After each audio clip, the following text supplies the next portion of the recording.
हरिशनगर चा बागानी illegal log out रसना निशान मंगो चासला सीआईटीओ तिरप्राटी workers union नि लुवाजी जांगाबाई राजखरागुलियो ख्लाइजा काकासा खादुमा नि रेली मानजाका सीआईटीओ नि आदं शंकर प्रसाद दत्तना खबिते कुबन आदं र আসলে খাডুমানি রেলি সিআইটিও সদর বেটেনি সিমি অংখরে রাজা খরাগলিনি তালবিদা লাহর লামপ্রাও হিমবট খ্লাইমানি ইয়াকুলো লেবার ডিপার্টমেন্টের থাঙ্গুই ডেপুটেশন ফারকা বদলনি আদং রক হরিশনগর চা বাগান গত 5 জানুয়ারি থেকে বন্ধ হয়ে আছে।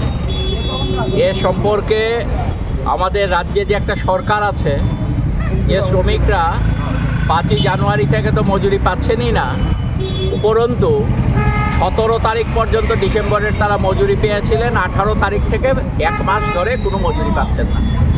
মালিক পক্ষ সমস্ত অফিস তাদের বন্ধ করে চলে গেছে দূরে। এই সম্পর্কে আমরা দেখেছি আগে এ ধরনের কোনো ঘটনা ঘটলে পর রাজ্য সরকারের পক্ষ থেকে শ্রমিকদের পাশে দাঁড়ানো হতো।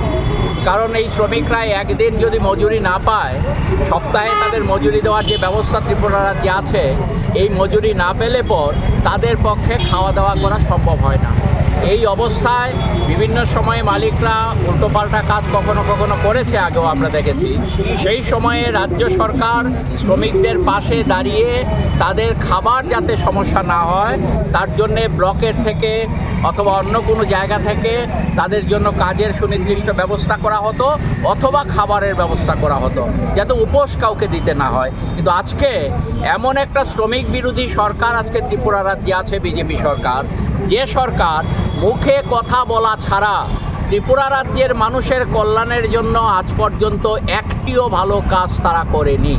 একটার পর একটা প্রতিশ্রুতি দিয়েছে তাদের এই রাজ্যের নেতা থেকে আরম্ভ করে সারা দেশের নেতা, এবং এখন একজন ভদ্রলোক আসাম থেকে এসছেন, তিনি যতগুলো প্রতিশ্রুতি দিয়েছিলেন নির্বাচনের আগে 2018 সালে একটা প্রতিশ্রুতিও রক্ষা হয়নি।